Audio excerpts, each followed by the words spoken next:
Selamat siang saudara, Anda sedang menyaksikan live update bersama dengan saya Nila Irda. Kami seperti biasanya akan menyajikan beragam informasi terkini dari berbagai daerah yang akan dilaporkan secara langsung oleh wartawan lapangan kami. Inilah live update selengkapnya.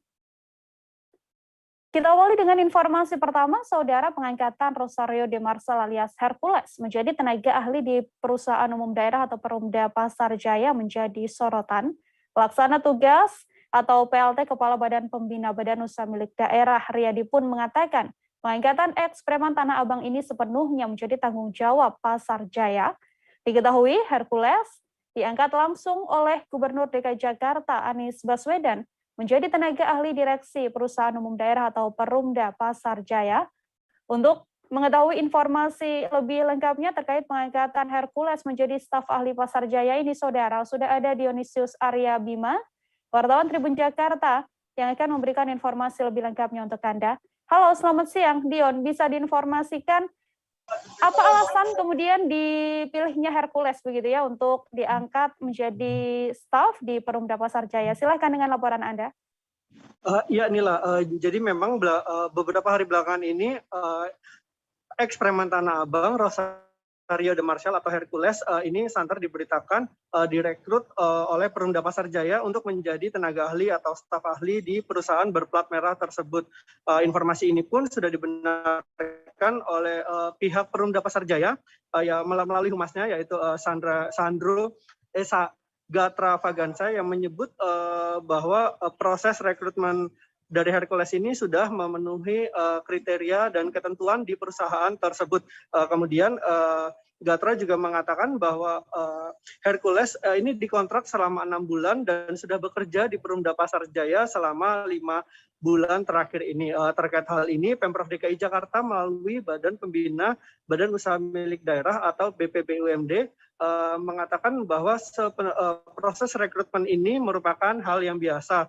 Proses rekrutmen tenaga ahli ini sendiri merupakan kewenangan dari pihak direksi Perumda Pasar Jaya, Pemprov DKI. Dia mengatakan PLT BPBUMD Riyadi mengatakan bahwa Pemprov DKI Jakarta tidak ikut campur soal perekrutan dari Hercules ini. Pasalnya Pemprov DKI hanya mengurusi soal perekrutan dari direksi BUMD, baik itu komisaris, direktur maupun dewan pengawas. Sedangkan untuk jabatan di bawah itu seperti tenaga ahli ini sepenuhnya berada di tangan oleh direksi. Sampai saat ini dia pun mengaku belum mengetahui pasti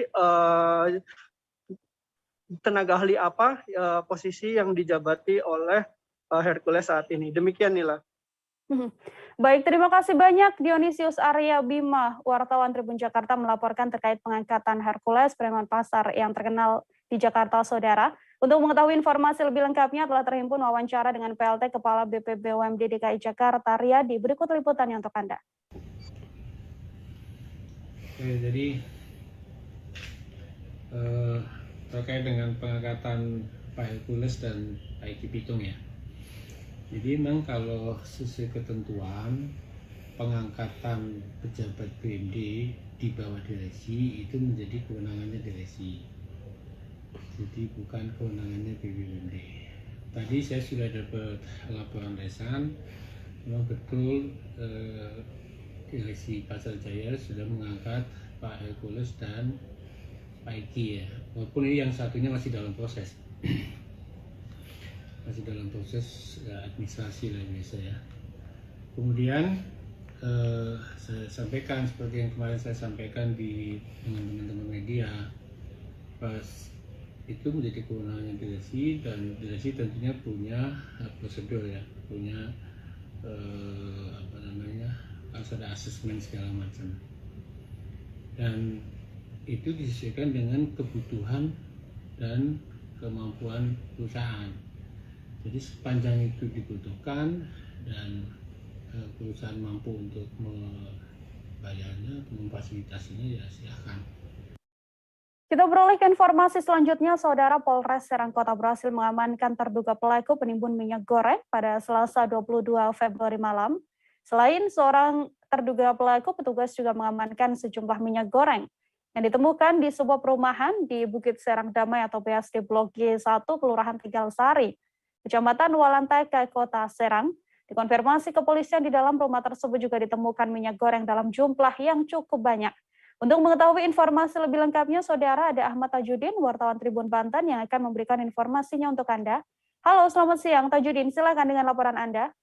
Halo, selamat siang Nila dan Tribuners. Perlu diketahui bahwa Polres Serang Kota berhasil mengamankan ribuan liter minyak goreng di salah satu perumahan di Kecamatan Walantaka, Kota Serang pada Selasa malam sekitar pukul 20 WIB, di mana selain ribuan liter minyak goreng, petugas juga mengamankan sekitar 5 orang yang terduga pelaku penimbunan minyak goreng yang ada di Kota Serang, di mana Kapolres Serang Kota AKBP Maruli mengatakan bahwa pelaku mengamankan sebanyak sekitar 9.600 liter minyak goreng dalam bentuk kemasan dan juga botol. Kemudian pihak Polres Serang Kota memastikan bahwa pelaku diduga telah menimbun minyak goreng ini melebihi batas maksimal yang ada, di mana sehingga dipatut diduga bahwa para pelaku ini telah menjual minyak goreng eceran dengan di atas harga eceran tertinggi. Kemudian atas perlakuan tersebut, saat ini Polres Serang Kota masih melakukan pendalaman akan kasus ini dan ada beberapa saksi yang telah dilakukan pendalaman untuk dimintai keterangan. Kemudian untuk para pelaku ini, Polres Serang Kota mengatakan bahwa mereka diancam dengan Undang-Undang Perdagangan, kemudian juga Undang-Undang Pangan dan juga Undang-Undang Perlindungan Konsumen, di mana ancaman ini mereka diancam dengan 7 tahun penjara dan juga denda sekitar 150 miliar, Nila. Baik, terima kasih banyak Ahmad Tajudin, wartawan Tribun Banten, atas informasi Anda. Dan Tajudin, saudara juga telah menghimpun wawancara dengan Kapolres Serang Kota AKBP Maruli Ahil Sutapea. Berikut liputannya untuk Anda. Ada satu plastik, satu saset itu berjumlah 12. Jadi totalnya semua ada 9.600 botol atau saset minyak goreng dari berbagai macam. Kita berharap dengan adanya pengungkapan ini tidak ada lagi kelangkaan dan harga bisa normal, masyarakat juga bisa mendapatkan kebutuhan pokok secara normal dan tidak kesulitan. Kita beralih ke informasi lain, saudara. Satgas Pangan Bareskrim Mabes Polri melakukan sidak ke gudang milik CV Sinar Laut di Kecamatan Panjang, Kota Bandar Lampung.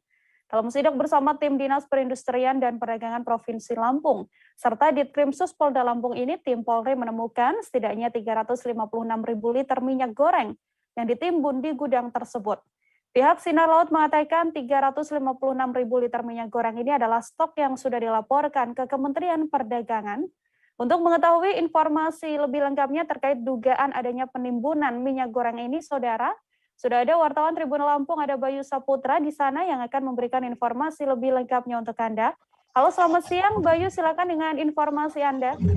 Selamat siang rekan Ira, perlu disampaikan kepada masyarakat Lampung dan seluruh masyarakat Indonesia bahwasannya kemarin tim Satgas Pangan yang dipimpin oleh Kombes Pol Eka Mulyana dari Bareskrim Polri menyidak di CV Sinar Laut yang berada di daerah Panjang, bahwasannya ditemukan 356 minyak goreng yang tersimpan di dalam gudang CV Sinar Laut tersebut. Nah, untuk dari Sinar Laut sendiri menyatakan bahwasannya mereka belum menyalurkan yang kemarin, tapi saat ini tadi dari Kabupaten Tulang Bawang sudah terdistribusikan ke kabupaten tersebut. Dan Disperindak Lampung melalui Kadis Perindak Ibu Elvira Umihani mengatakan bahwasannya bukan ditimbun tapi dapat dipastikan 356 liter tersebut karena terkait administrasi sehingga belum tersalurkan kepada masyarakat. Kemudian dari Direktur CV Sinar Laut sendiri, Bapak Andre Wijaya mengatakan bahwasannya untuk proses penyaluran tersebut sudah dikoordinasikan dan mulai hari ini sudah didistribusikan kepada kabupaten Tulang Bawang dan berlanjut kepada nanti kabupaten-kabupaten lainnya. Nah, Bapak Andre juga menyatakan bahwasannya memang sampai sekarang pihaknya belum bisa memproduksi CMO atau DMO atau bahan untuk pembuatan minyak. Makanya pihak Sinar Laut berusaha untuk mendapatkan suplai CMO DMO dengan harga yang cukup tinggi 9.300, tapi itu sangat sulit dan sampai saat ini belum juga dapat penyuplainya begitu. Kemudian CP Sinar Laut juga sudah mencari ke luar daerah seperti Bangka Belitung, Palembang, Jambi, Bengkulu untuk mencari CPO dan DMO tersebut.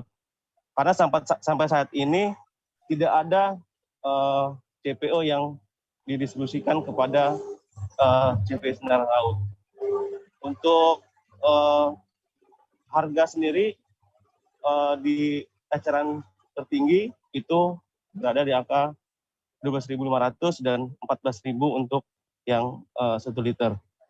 Begitu rekan Nila dan Tribuners. Bayu Saputra, Tribuners, wartawan Tribun Lampung melaporkan terkait temuan 356 Iya, rekan Nila. liter Terima kasih rekan. Baik, terima kasih Bayu atas informasi Anda. Kita beralih ke informasi selanjutnya, Saudara. Upaya penindakan yang dilakukan tim Direktorat Jenderal Gakum KLHK pada Jumat lalu terhadap aktivitas tambang ilegal di kawasan Taman Hutan Raya atau Tahura Bukit Soeharto Samboja Kukar tak membuat penambang liar lain kapok. Pertambangan liar itu kembali terlihat di kawasan Tahura Bukit Soeharto, persisnya di kawasan Margo Mulyo Samboja yang lokasinya tak jauh dari Waduk Samboja. Aktivitas pertambangan liar ini juga masih terlihat dengan adanya pekerja yang tengah memasukkan batu bara ke dalam karung dan juga truk pengangkut. Untuk informasi lebih lengkapnya, Saudara, ada wartawan Tribun Kaltim Muhammad Zain di sana yang akan memberikan informasi lebih lengkapnya untuk Anda. Halo, selamat siang Zain, silahkan dengan informasi Anda. Baik, selamat siang Mila. Jadi bisa dilaporkan bahwa setelah sebelumnya dilakukan penindakan terhadap aktivitas tambang ilegal di kawasan Kelurahan Margomulyo Samboja, ini sudah diamankan kurang lebih 7 unit alat berat yang semuanya langsung diamankan, berikut juga dengan penambangnya. Dan ternyata setelah dari pantauan Tribun Kaltim beberapa hari terakhir, ternyata masih ada aktivitas yang merupakan tanda-tanda adanya aktivitas tambang ilegal di kawasan Kelurahan Margomulyo tersebut. Nah, untuk di kawasan tersebut bisa dipastikan bahwa ilegal karena memang dari Polda Kaltim sendiri, dari data Polda Kaltim sendiri bahwa surat izin usaha pertambangan dari perusahaan yang memiliki lahan konsesi itu sudah lama mati. Sehingga memang ketika ada aktivitas tambang ilegal di sana, itu sudah dipastikan ilegal. Terlebih untuk kondisi jarak lokasi aktivitas tambang tersebut, ini juga tidak jauh dari Waduk Samboja. Untuk jaraknya sendiri kurang lebih 200-300 meter dari Waduk Samboja. Nah, hal ini yang kemudian dikhawatirkan akan menjadi pencemaran terhadap sumber air baku terhadap warga Samboja itu sendiri. Nah, dari aktivitas tambang ilegal yang baru-baru ini ditemukan oleh wartawan Tribun Kaltim di lokasi, terlihat bahwa tidak ada alat berat dalam aktivitas di siang hari. Jadi kalau semisal untuk di siang hari sendiri, dari aktivitas tambang itu hanya memasukkan batu bara ke dalam karung, yang kemudian dari karung-karung itu dimasukkan lagi ke dalam kontainer peti kemas. Nah, menurut informasi yang berhasil dihimpun oleh Tribun Kaltim sendiri, dari batu bara itu sendiri digali ataupun dikeruk, itu diduga dilakukan pada malam hari. Hal itu disampaikan oleh beberapa warga setempat yang diamini oleh beberapa warga, di mana aktivitas tambang itu dilakukan pada malam hari yang karena untuk menghindari dari pantauan petugas. Untuk saat ini memang dari aktivitas memasukkan memasukkan batu baranya sendiri ke dalam karung dan dimasukkan ke dalam peti kemas sendiri, ini belum diketahui akan dikirim kemana. Hanya saja untuk aktivitas tersebut masih berlangsung setidaknya sampai dengan kemarin di tanggal 22 Februari 2022. Hal ini juga sudah diketahui juga oleh pihak KLHK yang sebelumnya juga melakukan penindakan langsung di lokasi. Dan untuk selanjutnya KLHK sendiri mengaku akan berkoordinasi lebih lanjut dengan TNI dan Polri untuk melakukan penindakan terhadap aktivitas tambang ilegal tersebut. Seperti itu rekan Mila. Baik, terima kasih banyak Zain, wartawan Tribun Kaltim atas informasi Anda. Selamat bertugas kembali. Seusai jeda saudara, kami masih akan kembali dengan informasi lain, tetap di live update. Oke, apa kabar Bang Ariski di sini untuk strateginya? Kalau saya sendiri di Jumit 37 ini yang semalam baru mulai, Apa yang saya dirasakan udah Kak Fernita? Sebenarnya aku nggak ngerasain penangkapan atau penggerebegan atau apapun itu.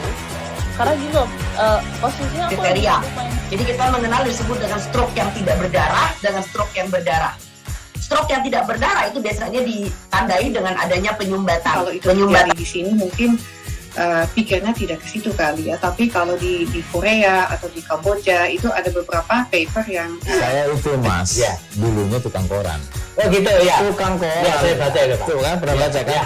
Jadi kalau saya jadi tanggang itu udah bersyukur banget. Kak, si anak ini dijadikan sebagai tersangka begitu. Ya, kalau ini kita bicara yang di luar kasus Sibolga ya. Dengan nama hujan shower, di mana terdapat batas jelas antara daerah hujan dan tidak hujan yang biasanya terjadi pada fase awal mature stage atau tahap berbahaya itu Kang. Jadi mulai artinya terjadinya perlembekan. Nah itu untuk penetrasi akan sulit gitu ya. Dok, saya ini menurut saya memang tidak mudah, bukan urusan tanah diambil. Kalau misalnya Amerika Serikat sekarang, Rasulullah mengatakan dalam sebuah hadis bahwa berpuasa di 6 hari Syawal itu. Oke, apa kabar Bang Ariski di sini untuk strateginya? Kalau saya sendiri di Jumit 37 ini yang semalam baru mulai, Apa yang saya dirasakan udah Kak Fernita? Sebenarnya aku nggak ngerasain penangkapan atau penggerebegan atau apapun itu. Karena gitu, posisinya aku kriteria. Jadi kita mengenal disebut dengan stroke yang tidak berdarah dengan stroke yang berdarah.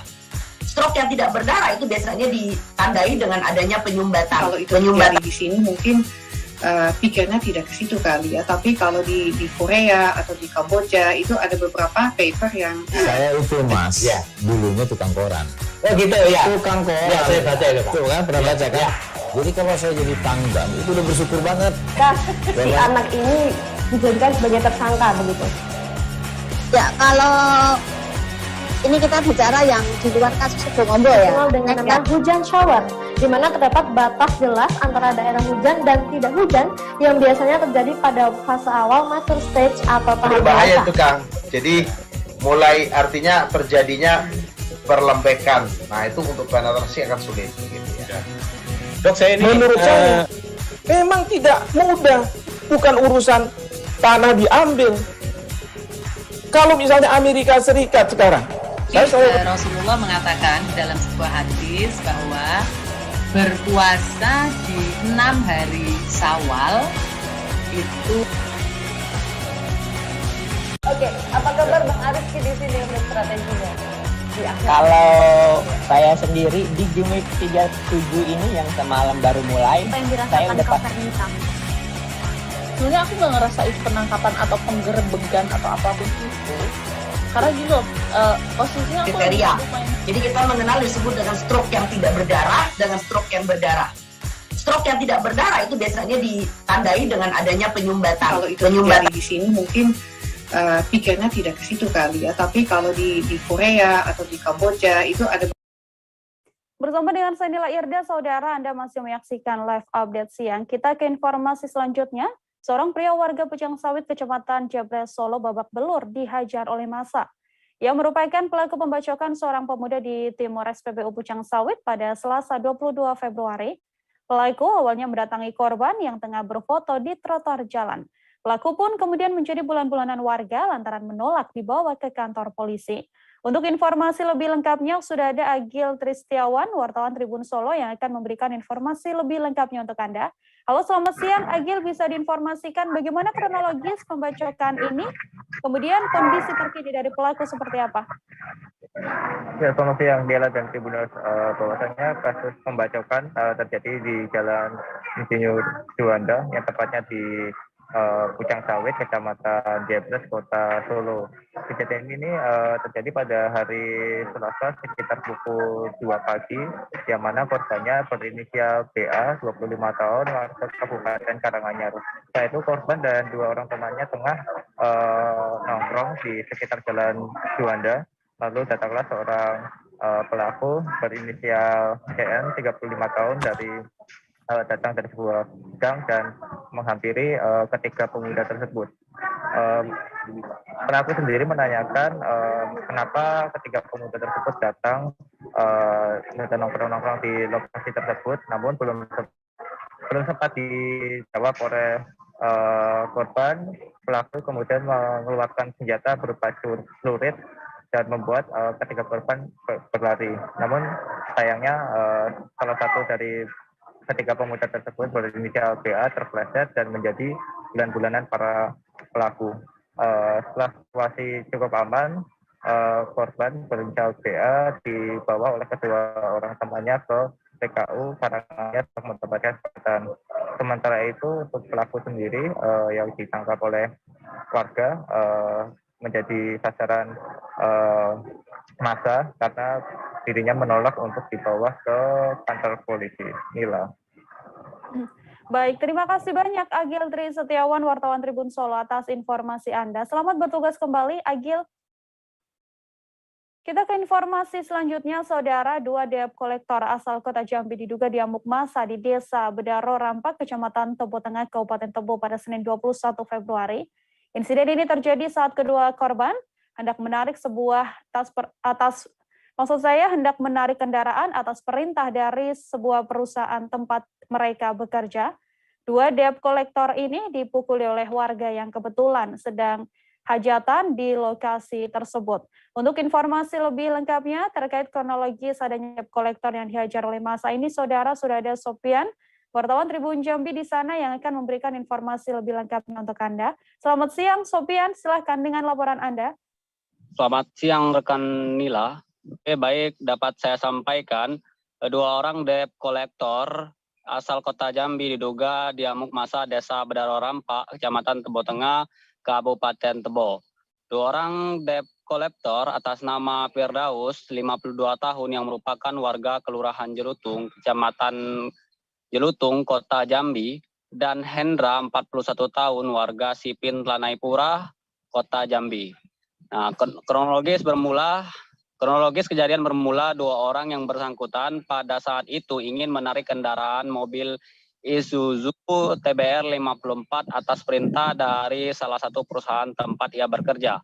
Nah, pada saat proses penarikan tersebut, di tempat kejadian perkara ataupun TKP sedang ada hajatan pernikahan. Sehingga mungkin terjadi terjadi chaos warga setempat, terutama warga yang berada di lokasi pernikahan tersebut. Dapat saya sampaikan juga, setelah pihak polisi mendapatkan laporan, personil Polres Tebo dan Polsek Tebo Tengah pada saat itu menuju ke TKP dan meredam masyarakat. Selanjutnya, pihak polisi membawa 2 orang tersebut ke puskesmas untuk dilakukan pemeriksaan. Salah satu korban mengalami luka di bagian kepala dan lebam di bagian wajah, dan 1 korbannya lagi luka-luka di bagian tangan. Nah, pada saat ini pihak polisi sedang melakukan penyelidikan dan status 2 orang debt kolektor masih sebagai korban. Sampai saat ini 2 orang korban belum berkenan membuat laporan karena masih fokus dalam pengobatan. Begitu, rekan Nila. Baik, terima kasih Sopian atas informasi Anda. Untuk mengetahui informasi lebih lengkapnya, Saudara, Terimbun wawancara dengan Kasat Reskrim Polres Tebo AKP Reksa Anugrah. Berikut liputannya untuk Anda. Iya, memang benar ada 2 orang sama Hendra dan Firdaus, warga dari Kota Jambi. Memang secara kronologis yang bersangkutan ini akan melakukan penarikan kendaraan yang menjadi objek jaminan fidusia oleh salah satu perusahaan kredit yang berada di Jambi. Kemudian proses penarikan ini kebetulan TKP itu lagi ada hajatan pesta pernikahan, sehingga mungkin terjadi pemicu sehingga kedua orang ini chaos dengan warga setempat, terutama dengan warga yang berada di lokasi pesta pernikahan hajatan. Dua orangnya sempat dilarikan ke rumah sakit atau seperti? Iya, setelah kita mendapatkan informasi, personil kita dari Polres Lubo dan Polsek Lubo Tengah langsung menuju ke TKP, meredam masyarakat, kemudian kita bawa kedua orang korban ini untuk dilakukan pemeriksaan di puskesmas. Mungkin dari yang kita lihat, dua orang ini mengalami luka di bagian mana saja? Ya, salah satu korban ada mengalami luka di bagian kepala, kemudian ada juga lebam di sekitaran wajah, dan beberapa luka-luka di bagian tangan. Jadi status dua orang ini seperti apa? Ya, sejauh ini kan karena kita masih melakukan penyelidikan terhadap perkara ini, kita masih status dia masih sebagai korban, dan itu sampai saat ini pun yang bersangkutan belum berkenan membuat laporan karena masih mungkin fokus pada pengobatan yang bersangkutan. Seorang pria ditemukan tewas bersimbah darah, saudara, pada Selasa 22 Februari dini hari di pinggir ruas jalan Desa Campai Selatan, Kecamatan Namai, Kabupaten Bangka Tengah. Saat ditemukan, kondisi mayat tersebut didapati penuh dengan luka robek pada kepala bagian belakang, serta hidung dan telinganya yang mengeluarkan darah.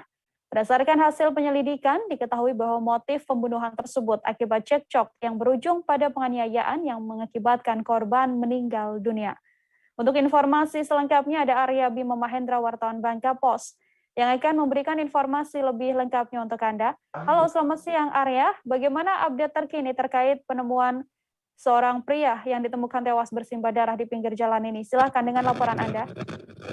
Ya, terima kasih Nila dan rekan-rekan Tribuners. Pertama-tama saya sampaikan bahwa benar pada hari Arya Bima, mohon maaf saya potong sebentar. Kami tidak bisa mendengarkan audio Anda dengan jelas. Mungkin bisa diulang kembali untuk laporannya. Ya, halo Nila. Ya, silakan Arya dengan informasi Anda. Ya, baik Nila dan Tribuners. Pertama-tama perlu saya sampaikan bahwa memang telah terjadi penemuan sesosok mayat pria remaja berjenis kelamin laki-laki pada hari Selasa 22 Februari tahun 2022.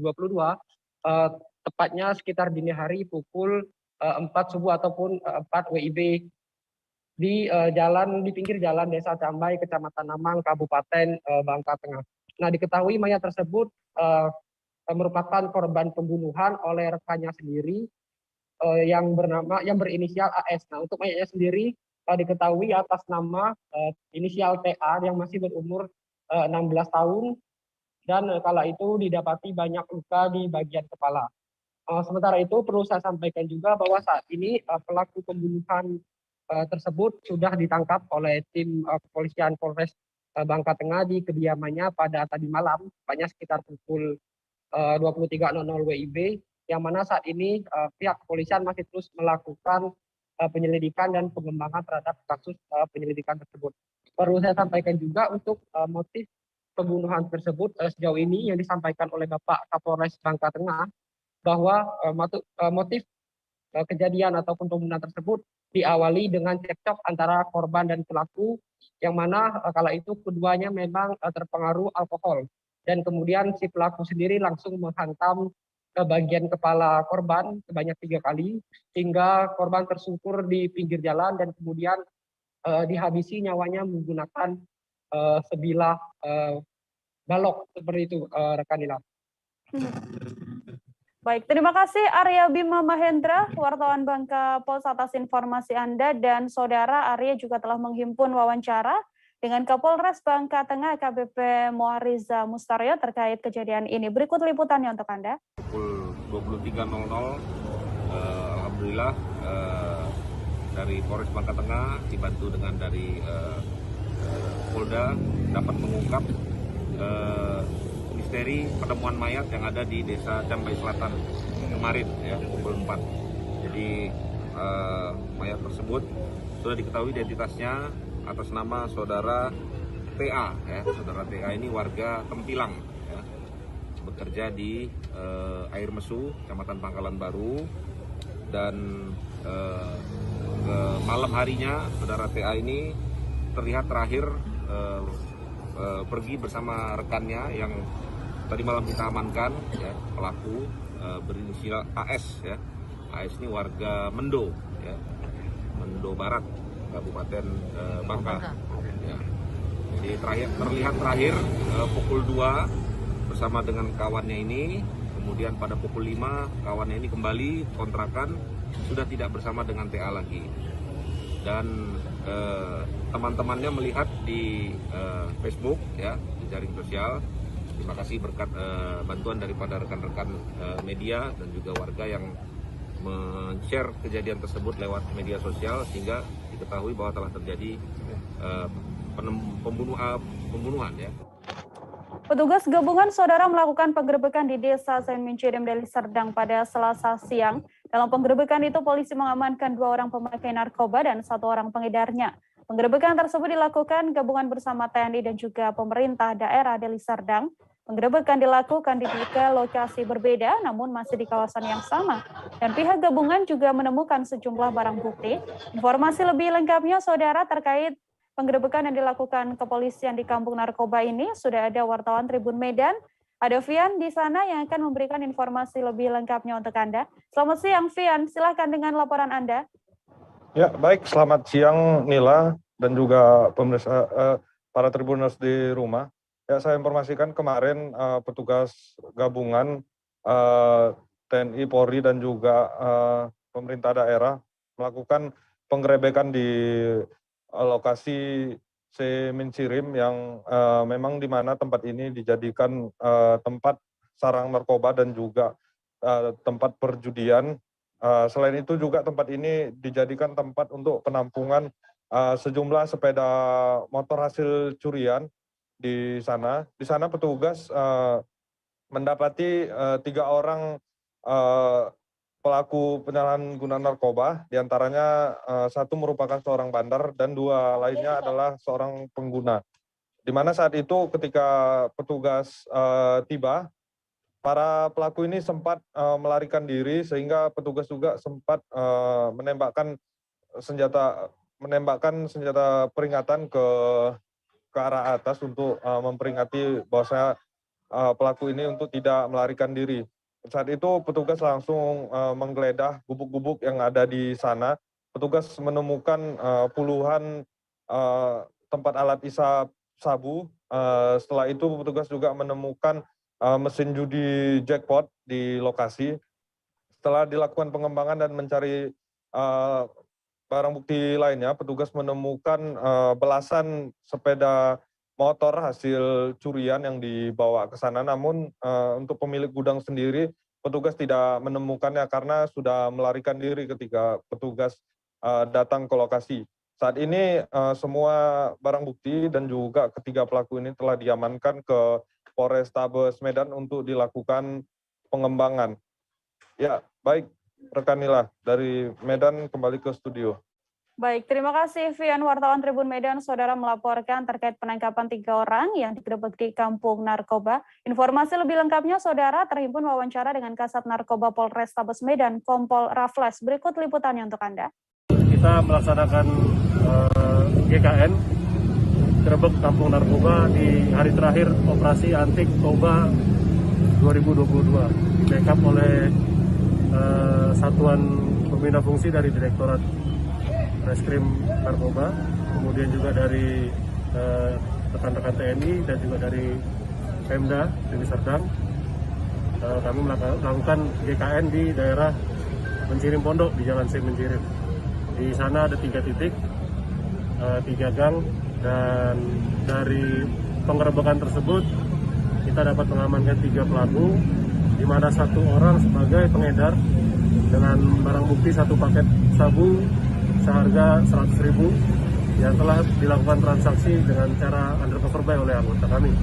Selain itu juga ada 2 orang lainnya yang setelah dilakukan tes urin positif pengguna, namun tidak ada barang bukti. Kemudian selain itu juga ditemukan barang bukti lain berupa mesin judi sebanyak 46 buah mesin judi jackpot, 1 buah judi ikan, kemudian beserta koin-koinnya juga ada 4 bilah senjata tajam, kemudian ada sepeda motor yang disimpan bersamaan.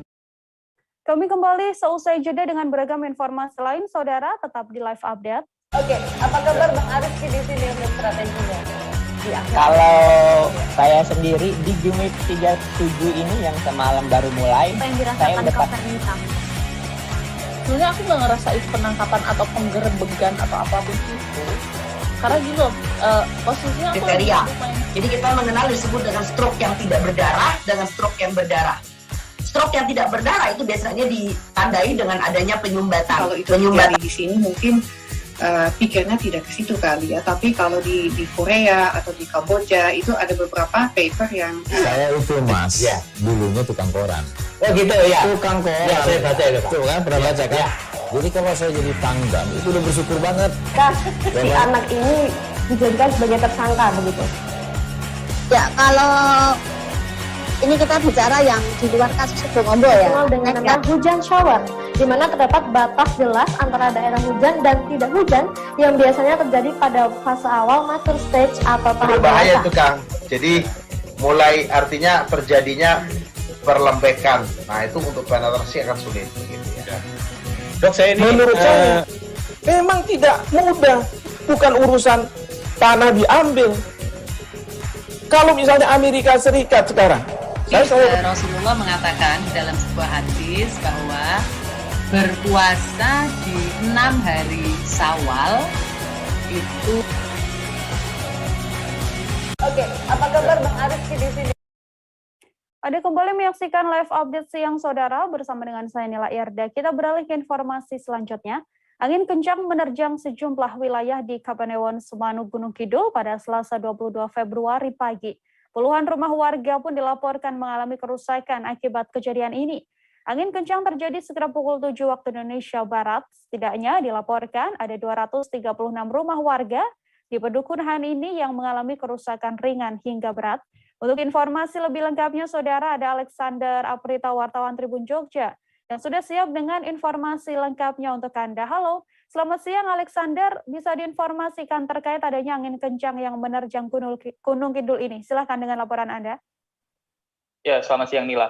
Terkait dengan kejadian angin kencang yang terjadi di Kapanewon Semanu, Kabupaten Gunung Kidul, daerah istimewa Yogyakarta, itu terjadi persisnya hari Selasa tanggal 22 Februari 2022, sekitar pukul 7 pagi atau sekitar setengah 8 menurut kesaksian warga setempat seperti itu. Dan saat kejadian warga saat itu baru beraktivitas seperti biasa menjalani harinya, namun tiba-tiba ada pusaran angin kencang begitu langsung menerjang kawasan pemukiman warga seperti itu. Beruntung warga sempat menyelamatkan diri, namun sayangnya banyak rumah warga yang terdampak seperti itu. Adapun anginnya sendiri disebut menerjang setidaknya 2 kelurahan di Kapanewon Semanu, yaitu Kelurahan Semanu dan Kelurahan Pacarejo. Kemudian berdasarkan hasil pendataan dari Badan Penanggulangan Bencana Daerah terbaru sampai kemarin malam, itu setidaknya ada sekitar 473 bangunan warga yang terdampak, mulai dari sebagian besar itu 400-an unit itu sebagian besar bukan rumah warga, kemudian sisanya adalah fasilitas publik seperti rumah ibadah hingga balai dusun hingga juga ini 1 bangunan sekolah seperti itu.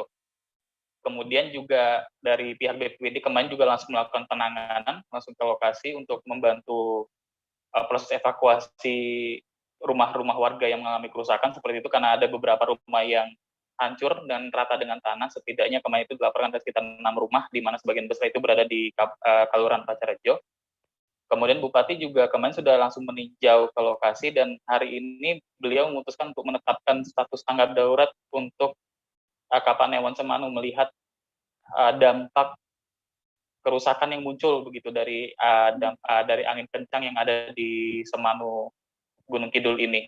Adapun saat ini proses penanganan masih terus dilakukan untuk memastikan kondisi tetap berjalan kondusif seperti itu. Untuk warga sendiri tidak ada yang mengungsi, karena kebetulan mereka memang bisa menumpang di rumah warga lain atau di rumah saudaranya karena mereka masih berada di lingkungan yang sama. Sedangkan dari pemerintah setempat tetap mendirikan posko terpusat seperti itu untuk memudahkan proses penanganan, proses pelaporan hingga distribusi bantuan. Demikian, Nila. Alexander Aprita, saudara wartawan Tribun Jogja melaporkan kondisi terkini terkait angin kencang yang menerjang Semarang Gunung Kidul. Informasi lebih lengkapnya telah terhimpun wawancara dengan warga setempat, yakni Sami Jam. Saudara, berikut liputannya untuk Anda.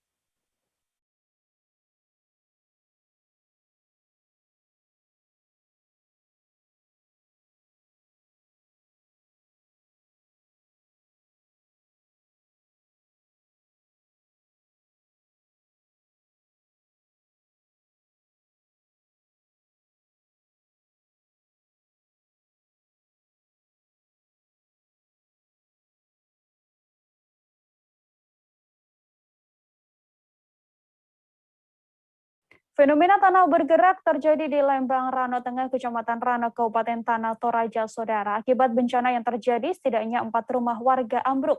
Peristiwa tanah bergerak ini diketahui terjadi secara tiba-tiba. Selain merusak rumah, jalan utama warga untuk beraktivitas juga amblas. Informasi lebih lengkapnya, saudara, ada Tommy Paseru, wartawan Tribun Timur di sana, yang akan memberikan informasi lebih lengkapnya untuk Anda. Halo, Tommy, selamat siang.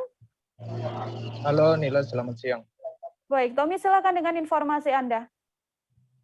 Baik, Nila dan Tribuners, dapat kami informasikan bahwa fenomena tanah bergerak di Lembang atau Desa Rano Tengah, Kecamatan Rano, Kabupaten Tanah Toraja ini terjadi pada Minggu 20 Februari 2002 lalu. Akibat bencana yang terjadi, 4 rumah warga ambruk. Peristiwa tanah bergerak ini terjadi secara tiba-tiba, di mana selain merusak rumah, jalan utama warga untuk beraktivitas juga amblas. Warga yang rumahnya ambruk tak kuasa menahan kesedihan, bahkan beberapa di antaranya nyaris pingsan saat meratapi rumah yang mereka tinggali selama ini telah rata dengan tanah. Warga yang menjadi korban mengatakan saat kejadian intensitas hujan sangat tinggi, tiba-tiba membuat tanah perlahan bergerak. Mereka sendiri berhasil menyelamatkan diri, namun rumahnya rusak parah, bahkan hancur akibat bencana tanah bergerak ini. Jadi selain rumah yang telah rusak, 3 rumah warga di wilayah tersebut juga terancam ambruk. 3 rumah ini berada dekat dengan posisi tanah yang bergerak atau amblas. Dan dapat kami informasikan saat ini warga yang rumahnya ambruk dalam mengungsi di tenda darurat dan juga beberapa tinggal di rumah kerabat. Pemerintah setempat provinsi sendiri telah menyalurkan bantuan logistik kepada para korban dalam bencana ini. Kemudian memang hingga saat ini intensitas hujan di wilayah tersebut masih tinggi. Pemerintah pun mengimbau warga yang tinggal dekat lokasi kejadian untuk mengungsi ke tempat yang lebih aman. Seperti itu, Nila. Baik, terima kasih banyak Tommy Pasaru, wartawan Tribun Timur atas informasi Anda. Telah terhimpun, saudara, wawancara dengan Rostina Konda, yakni seorang warga di sana. Berikut liputannya untuk Anda.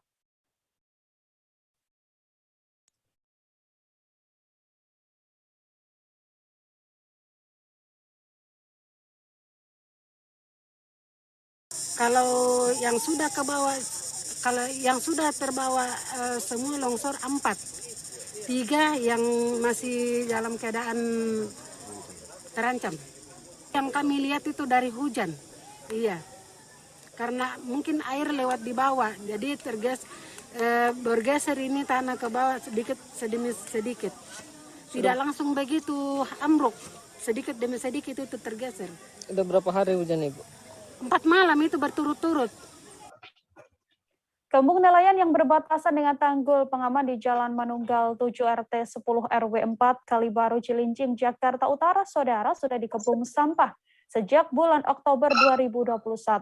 Tumpukan sampah berupa plastik, bungkus makanan atau minuman hingga styrofoam ini menutupi perairan yang berbatasan langsung dengan Tanggul Pengaman.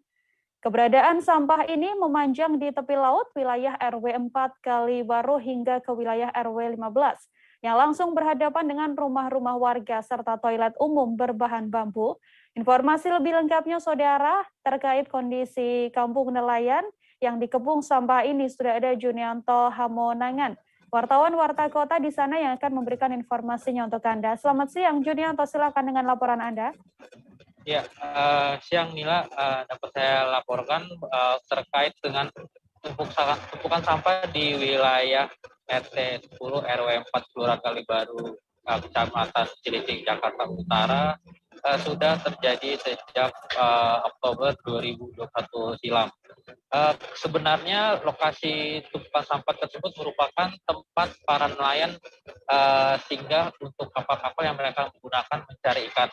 Namun karena tanggul yang sudah ada dibangun menyambung antara satu sisi dengan sisi lainnya, membuat sampah-sampah yang terbawa saat kapal sandar tidak lagi bisa keluar sehingga menumpuk hingga seperti sekarang.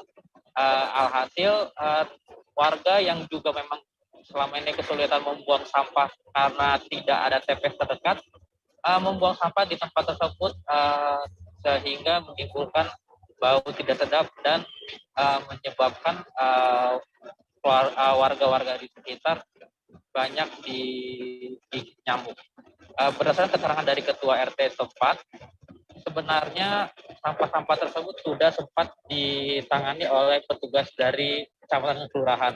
Namun karena banyaknya sampah dan kurangnya kesadaran masyarakat, membuat sampah-sampah tersebut tidak dapat tertangani. Berdasarkan pantauan di lokasi juga, sampah-sampah yang menumpuk di pesisir pantai tersebut didominasi sampah-sampah yang tidak mudah terurai seperti plastik maupun styrofoam bekas makanan. Kondisi ini sudah sempat dikeluhkan, namun belum ada penanganan hingga kemarin. Kemudian Ketua RT juga mengatakan bahwa lokasi dari sampah-sampah tersebut berada persis atau tidak jauh dari tanggul pengaman pencegah banjirop, karena lokasinya hanya puluhan meter dari bibir pantai. Sekian, Mila. Hamonangan, terima kasih wartawan Warta Kota, Saudara, melaporkan terkait kondisi terkini Kampung Nelayan di RW 4 Kalibaru yang dikepung oleh sampah. Informasi lebih lengkapnya telah terhimpun wawancara dengan Ketua RT setempat. Berikut liputannya untuk Anda. Kalau secara realnya adalah semenjak ada penutupan dari proyek pengembang tanggul pengaman ibu kota ini di bulan 10. Artinya kan kepadatan sampah ya tadi adanya penumpukan semenjak adanya penyambungan dari pemancangan pengembang tanggul. Sebelumnya kan artinya tempat akses di wilayah kita ini adalah tempat singgahan perahu-perahu nelayan kecil yang mana istilahnya hari-harinya adalah mencari ikan-ikan di pesisir pantai sendiri sini. Artinya jadi tadi sampah itu nggak sempat menumpuk seperti ini, hanya itu aja semenjak adanya pemancangan. Kapan tuh Pak? Di bulan 10-11 tahun 2021. Itu berarti sebelumnya sampahnya itu bisa ke bawah lagi atau gimana Pak? Ya karena terbawa arus tadi, sebelumnya kan artinya dengan lalu lalangnya perahu tadi, artinya tidak ada penumpukan sampahnya seperti sekarang ini. Jadi artinya sering ada sirkulasi air dan hanyut terbawa perahu jalan ataupun mondar-mandir. Kita beralih ke informasi selanjutnya, Saudara. Sebanyak 9 unit rumah warga di Kampung Oa, Kecamatan Lingi, Kabupaten Aceh Tenggara pada Senin malam hangus terbakar. Akibat peristiwa ini, keseluruhan rumah warga yang terbakar sebanyak 12 unit. Di antaranya adalah 9 yang rata dengan tanah dan 3 unit lainnya juga ikut berimbas. Untuk informasi lebih lengkapnya terkait adanya kebakaran yang menghanguskan 9 rumah warga ini, Saudara, sudah ada Budi Patria, wartawan Serambi Indonesia, yang akan memberikan informasi lebih lengkapnya untuk Anda. Selamat siang, Budi. Silakan dengan laporan Anda. Ya, selamat siang, Nila. Ya, dapat kami laporkan, Nila, kebakaran hebat yang melanda Kabupaten Aceh Tengah, tepatnya di Kampung Oa, Kecamatan Linge, Kabupaten Aceh Tengah pada Senin 21 Februari 2021 sekira pukul 10 malam, itu menghanguskan 9 unit rumah warga ya. Dari 9 unit rumah warga itu 9 unitnya hangus terbakar. Untuk sementara sementara ini warga yang terhimbas dari kebakaran itu mengungsi ke rumah-rumah tetangga dan keluarga familinya. Saat kejadian itu Nila, tim pemadam kebakaran diturunkan itu ada sebanyak 3 unit armada pemadam kebakaran ke lokasi kejadian. Menurut keterangan Kapolsek di sana, Polsek Linge, itu informasinya sebelum kejadian kebakaran itu lampu di sana padam. Saat lampu mulai hidup, api sudah menyala. Namun saat ini masih dalam penyidikan pihak kepolisian untuk dugaan penyebab kebakaran itu. Sedangkan untuk bantuan sendiri, sekarang ini sudah dibantu oleh pihak BPBD setempat dan Dinas Sosial Kabupaten Aceh Tengah. Dan masyarakat saat ini masih membersihkan puing-puing sisa kebakaran di lokasi kejadian. Begitu Nila.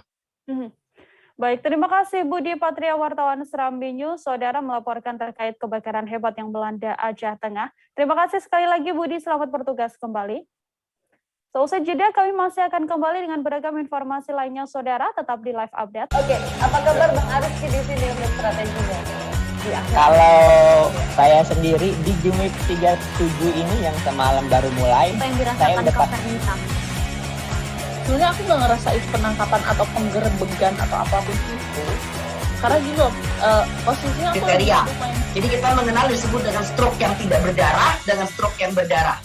Stroke yang tidak berdarah itu biasanya ditandai dengan adanya penyumbatan. Kalau itu terjadi di sini mungkin pikirnya tidak ke situ kali ya. Tapi kalau di Korea atau di Kamboja itu ada beberapa paper yang saya itu Mas, ya, dulunya tukang koran. Oh gitu ya. Tukang koran. Ya, saya baca itu Pak. Tuh kan pernah baca kan? Ya. Jadi kalau saya jadi tanggam itu udah bersyukur banget. Si anak ini dijadikan sebagai tersangka begitu. Ya kalau ini kita bicara yang di luar kasus Sebongondo ya, dengan nama hujan shower, di mana terdapat batas jelas antara daerah hujan dan tidak hujan yang biasanya terjadi pada fase awal mature stage atau tahap berbahaya itu Kang.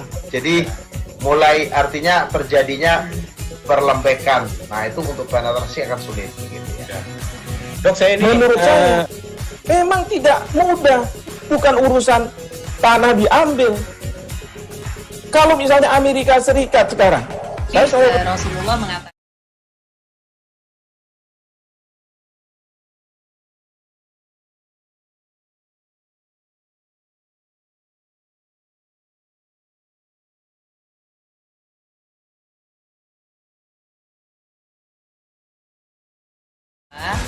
berpuasa di 6 hari Syawal itu. Oke, apa kabar Bang Ariski di sini untuk strateginya?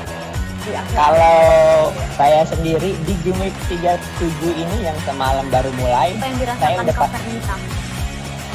Sebenarnya aku nggak ngerasain penangkapan atau Masih bersama dengan saya Nila Irda, saudara, kita beralih ke informasi selanjutnya. Komisi NAB DPR RI melakukan pengecekan di Jalan Tol Manado Bitung segmen Danau Budu. Oli Dondo Kampe, Gubernur Sulawesi Utara pun sempat memberikan isyarat bahwa jalan tol ini akan diresmikan oleh Presiden Joko Widodo. Hal ini disampaikannya seusai pengecekan dan peninjauan jalan tol tersebut. Untuk informasi lebih lengkapnya, saudara, ada wartawan Tribun Manado, ada Christian Wayongkere yang akan memberikan informasi lebih lengkapnya untuk Anda. Selamat siang, Christian. Silakan dengan laporan Anda. Baik, selamat siang. Ada jadi dapat kami laporkan dari Kota Bitung, Sulawesi Utara, menjelang agenda atau rencana kunjungan kerja Bapak Insinyur Joko Widodo, Presiden Republik Indonesia ke Kota Bitung untuk melakukan peresmian Jalan Tol Manado Bitung di segmen Bitung Danau Budu, atau tepatnya di pintu gerbang Tol Bitung. Berbagai persiapan dari 2 hari pantauan kami di lapangan terus dilakukan oleh pemerintah Kota Bitung, pemerintah Provinsi Sulawesi Utara, unsur TNI Polri, pihak PT Jasa Marga Manado Bitung, dan juga langsung dikoordinir oleh pihak Sekretariat Negara atau Sesnek dan puluhan pasukan pengawal presiden atau pas pampres, di mana mereka melakukan berbagai pengecekan di titik-titik yang dijadwalkan akan dikunjungi oleh Presiden Joko Widodo dalam kunjungan kerja melakukan peresmian. Jadi selain itu, inilah dalam persiapan kedatangan Presiden Joko Widodo untuk melakukan pengecekan terhadap peresmian jalan tol Manado Bitung di segmen atau di seksi Bitung dan Uduk, tepatnya di pintu gerbang atau gerbang tol Bitung. Pada hari Selasa kemarin sempat dikunjungi oleh Komisi 6 DPR RI yang dikoordinir oleh Bapak Muhammad Hekal bersama dengan Hendrik Lewerisa, Ibu Trivena Tinal, Haria Turino, dan Ibu Sondang Tiar Deborah Tampu Bolon, personil Komisi 6 DPR RI. Dan di sana mereka bertemu dengan pimpinan Jasa Marga, pimpinan Jasa Marga Tol Manado Bitung dan Wali Kota Bitung Mauris Mantiri serta jajaran pemerintah Kota Bitung, dan sempat melakukan diskusi terkait dengan kesiapan peresmian jalan tol oleh Presiden Republik Indonesia, yang informasinya kalau tidak keliru pada hari Jumat lusa, inilah. Dan kemudian dapat kami laporkan dan sampaikan hingga saat ini berbagai persiapan terus-menerus dilakukan oleh baik itu Pas Pampres, pemerintah Kota Bitung, pemerintah Provinsi Sulawesi Utara, pihak Jasa Marga, dan pihak terkait lainnya. Kami pantau tadi siang di gerbang tol Bitung mulai dipasang tenda, mulai dipasang air conditioner atau AC, kemudian pengeras suara dan lain-lain. Nah, di samping itu, Tribuners dan Nila dapat kami laporkan untuk jalan tol Manado Bitung, khususnya di seksi Danau Uduk Bitung maupun sebaliknya, memiliki keistimewaan tersendiri, di mana ketika kita akan keluar dari gerbang tol Bitung, tepatnya memasuki kilometer 39, kita bisa menyaksikan pemandangan alam yang sangat indah, yaitu pesona Selat Lembe dan Pulau Lembe, serta terminal peti kemas TPB Pelindo 4 Persero Bitung. Selain itu, ada juga pesona Gunung Dosudara yang bisa kita lihat dari bawah jembatan memasuki kilometer 39 jalan tol Manado Bitung, tepatnya di seksi Bitung. Dan rencananya selain akan melaksanakan peresmian jalan tol Manado Bitung di seksi Bitung dan Uduk di gerbang tol Bitung, Presiden juga terinformasi akan meninjau pelaksanaan vaksinasi di Kota Bitung. Namun untuk informasi tersebut kami belum bisa menjamin kepastiannya, namun dari amatan di lapangan, lokasi yang akan dijadikan tempat pelaksanaan vaksin yaitu di Terminal Peti Kemas Bitung sudah dijaga ataupun dilakukan persiapan oleh unsur TNI Polri maupun Pas Pampres. Dan juga kami sampaikan Nila, untuk kedatangan Presiden nanti akan diawali dengan peresmian terlebih dahulu di gerbang tol Bitung. Dan sebelumnya kedatangan Presiden untuk meresmikan jalan tol Manado Bitung di seksi Bitung dan Uduk ini sempat diisyaratkan oleh Bapak Oli Dondo Kambe, Gubernur Sulawesi Utara, pada pertengahan tahun lalu, atau tepatnya pada bulan Desember, tanggal 13 kalau tidak keliru, tanggal 12 Desember 2021.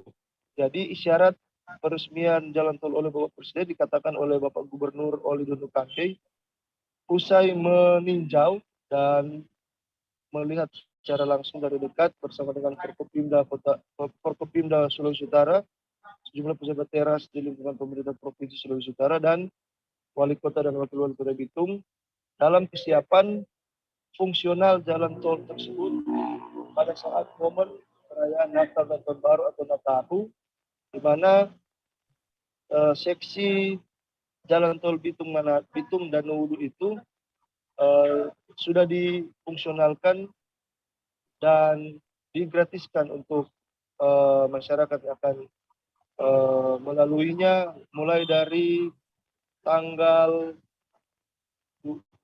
23 Desember 2021 sampai dengan tanggal 4 Januari 2022 kemarin. Demikian laporan dari Kota Bitung, rekan Nila dan Tribuners dimanapun berada terkait dengan kesiapan kedatangan kunjungan kerja Bapak Presiden Joko Widodo, Presiden Republik Indonesia ke Kota Bitung untuk berencana melakukan peresmian jalan tol seksi Danudu Bitung. Demikian Nila. Baik, terima kasih banyak Christian Wayangkara, wartawan Tribun Manado atas informasi Anda, dan rencananya ini peresmian jalan tol Manado Bitung akan segera dilakukan dan diresmikan langsung oleh Presiden Joko Widodo. Tribuners, terima kasih banyak Christian, selamat bertugas kembali. Lapas kelas 2 BND saat ini tengah mengembangkan kompor yang bahan bakarnya terbuat dari hasil olahan sampah. Kompor ini merupakan salah satu implementasi dari program teknologi olah sampah di sumbernya atau TOSS, kerjasama antara Lapas kelas 2 BND dengan startup company Komestoara.com dan juga komunitas anak cinta lingkungan atau ACIL ND. Selain membuat kompor berbahan bakar olahan sampah, warga binaan juga mulai menjalankan bank sampah saudara. Informasi lebih lengkapnya terkait pengembangan dan juga tekan MOU terkait TOSS ini sudah ada Oris Goti, wartawan Tribun Flores, yang akan memberikan informasi lebih lengkapnya untuk Anda. Selamat siang, Oris, silahkan dengan laporan Anda. Selamat siang Mila dan Tribuners. Dari Kota ND, Kabupaten ND, saya melaporkan pada Sabtu 19 Februari 2022 itu telah dilakukan penandatanganan kerjasama antara Lapas kelas 2 BND, startup company Kamsuara, dan komunitas anak cinta lingkungan hidup Kabupaten ND. Nah, kerjasama itu terkait dengan program TOS, teknologi olah sampah di sumbernya, dan juga program bank sampah. Nah, selanjutnya pada Senin 21 Februari 2022, para warga binaan di Lapas ND mulai memproduksi kompor pelet dan juga memproduksi pelet dan menjalankan program bank sampah. Nah, Nila dan Tribuners, perlu saya sampaikan bahwa dalam penandatanganan kerjasama itu dihadiri pula oleh Bupati Kabupaten ND, Jawa Rahmat. Bupati ND sangat mendukung kerjasama itu karena dengan menjalankan program TOS dan juga bank sampah, Lapas ND mendukung upaya pemerintah Kabupaten ND untuk mengatasi masalah sampah di Kabupaten ND. Selanjutnya bisa menyolusikan kelangkaan minyak tanah yang terjadi di Kabupaten ND dan sekaligus sebagai pemberdayaan untuk warga binaan sendiri. Dan perlu saya laporkan Nila dan Tribuners bahwa program TOS ini merupakan program yang pertama kali dilakukan di Kabupaten ND untuk pertama kali di Indonesia. Karena mulai dari pengolahan sampai pada tahap akhir pemanfaatan baru terjadi di Kabupaten ND, di mana pemanfaatan itu tidak hanya untuk masyarakat, tetapi juga untuk program co-firing batubara di PLT Eropa yang juga masih berada dalam wilayah Kabupaten ND. Nah, kompor berbahan pelet ini terbuat dari bahan dasarnya ada 3, yakni yang berbahan plat, yang berbahan tanah liat, dan juga yang dibuat dari campuran semen. Nah, untuk yang di Lapas ND itu dibuat dari berbahan semen. Dan mereka sudah mulai memproduksi kompor berbahan pelet ini. Nah, untuk bahan bakarnya yakni pelet. Pelet ini dibuat dari sampah-sampah biomasa seperti ranting kayu, dedaunan, atau sampah limbah pertanian atau limbah rumah tangga. Nah, sementara untuk sampah-sampah plastik, nah itu nanti bekerja sama dengan ACIL ND atau Komunitas Anak Cinta Lingkungan Kabupaten ND melalui program bank sampah. Saat ini memang Lapas ND sendiri membutuhkan sarana dan prasarana untuk memproduksi lebih banyak lagi soal kompor dan pelet ini. Oleh karena itu, Kalapas ND Antonius Jawa Gili sangat berharap bahwa ada dukungan dari pemerintah Kabupaten ND untuk menyediakan sarana prasarana tersebut. Selanjutnya, keterangan dari pihak startup company Komsuara, Arif Nur Hidayat, dia menerangkan bahwa untuk di Kabupaten Ende, mereka sudah berkeliling hampir ke semua desa. Dari 255 desa yang ada di Kabupaten Ende, sekitar 50% yang sudah didatangi untuk melakukan sosialisasi terkait TOS ini. Dan dia berharap TOS ini terus berkembang di Kabupaten Ende. Sementara itu, Umar Hamdan dari Acil Ende sangat berharap bahwa momen kehadiran TOS ini dan juga Bank Sampah bisa membangun kesadaran masyarakat untuk lebih mencintai lingkungan. Sekian Nila dan Tribuners laporan dari saya. Baik, terima kasih banyak Oris Goti, wartawan Tribun Flores atas informasi Anda, dan saudara telah terhimpun pula wawancara dengan Arif Nur Hidayat, yakni CEO startup company Komsuara.com, kemudian Kalapas Ende Antonius Jawa Gili, dan juga Ketua Acil Ende yakni Umar Hamdan. Berikut liputannya untuk Anda. Butuhkan mungkin materialnya pembuatan kompor, itu semen dan pasir. Seperti tadi sudah disampaikan oleh Bapak Bupati bahwa Bapak Bupati sangat antusias dan mensupport semua kegiatan pembuatan kompor di sini. Baik produksinya maupun marketingnya, Bapak Bupati sudah siap untuk menerima semua hasil produksi dari Lapas Ende. Dan ini kami sangat berterima kasih kepada Pemda Ende yang sudah memberi ruang kepada kami, warga binaan Lapas Ende, untuk berbuat sesuatu bagi masyarakat. Nah, kita udah 1,5 bulan nih sosialisasi ke desa-desa. Nah, kemudian saya berpikir, kayaknya kita belum pernah ke lapas deh, gitu ya. Lapas itu kan juga banyak masyarakat. Nah, akhirnya tim saya berkoordinasi sama Pak Kalapas. Akhirnya dengan terbuka, beliau menerima kami dan kita jelasin tuh. Nah, kita juga brainstorming tuh sebenarnya kondisi di lapas tuh gimana. Saya juga sempat keliling ke lapas-lapas ini kan, oh ternyata bisa nih untuk produksi di sini. Akhirnya kita melakukan sosialisasi dan ya benar, ya ternyata banyak hal-hal yang tidak diduga ya. Hari Peduli Sampah Nasional dengan tema besarnya kita yaitu kelola sampah, kurangi emisi, bangun proklim. Dan hari ini Lapas Ende dan Komsuara.com dan Acil Ende mengimplementasikan ini dengan kegiatan pemberdayaan warga binaan Lapas kelas 2B Ende. Dan keberlanjutan daripada kegiatan hari ini adalah nanti kami akan terus mendampingi pendampingan, kemudian edukasi, latihan, dan lain sebagainya. Kita beralih ke informasi selanjutnya, saudara. Ex karyawan Hotel Nihiwati di Sumba Barat menggelar aksi demonstrasi menuntut adanya pembayaran pesangon. Demonstrasi ini pun telah mendapatkan respons dari pihak hotel. Manajemen Hotel Nihiwatu Sumba Barat NTT menyatakan siap membayar pesangon untuk 174 karyawan Hotel Nihiwatu yang telah di-PHK sejak tahun 2020 silam. Namun pihak hotel kemudian meminta agar ex-karyawan ini membuat pengajuan permohonan pembayaran pesangon pada pihak hotel. Untuk informasi lebih lengkapnya, saudara, sudah ada wartawan Poskupang, ada Petrus Peter di sana yang akan memberikan informasi lebih lengkapnya untuk Anda. Halo, selamat siang Petrus. Bagaimana update terkini terkait adanya tuntutan pembayaran pesangon yang dilakukan oleh ex-karyawan Hotel Nihiwatu ini? Silakan dengan laporan Anda.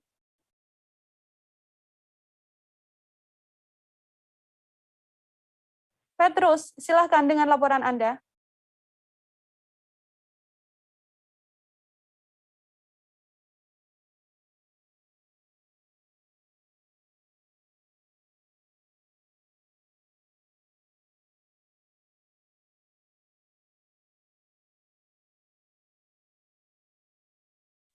Baik, untuk mendapatkan informasi lebih lengkapnya, saudara telah tersambung bersama saya, ada Petrus Peter di sana yang akan memberikan informasinya untuk Anda. Petrus, silakan dengan laporan Anda. Ya, selamat siang. Dapat saya laporkan, aksi demonstrasi 174 ex karyawan Hotel Nihiwatu Sumba yang berada di Kabupaten Sumba Barat, Provinsi NTT, berlangsung pada hari Senin 21 Februari 2022. Hal itu terjadi karena para karyawan ingin menanyakan pertama soal status mereka, apakah mereka dirumahkan atau di PHK. Lalu yang kedua, mereka melakukan demonstrasi ke sana juga benar-benar mereka di PHK, maka mereka menuntut agar manajemen segera membayar pesangon sebagai hak para karyawan. Aksi para karyawan yang datang menggunakan puluhan sepeda motor dan satu kendaraan pick-up itu adalah merupakan aksi damai. Semula para demonstran berencana untuk bertemu langsung dengan General Manager Hotel Nihiwatu Sumba. Namun para demonstran itu dihentikan atau di-stopkan 1 kilometer menuju ke Hotel Nihiwatu oleh aparat keamanan dari Polres Sumba Barat yang semenjak pagi hari berjaga untuk mengamankan jalannya demonstrasi tersebut. Memang sempat terjadi aksi argumentasi adu mulut antara para demonstran dengan perwakilan dari pihak hotel, karena para demonstran menuntut harus bertemu dengan General Manager Hotel Nihiwatu. Sementara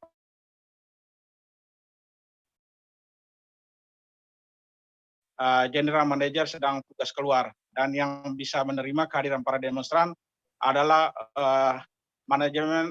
manajer SDM Hotel Nihiwatu.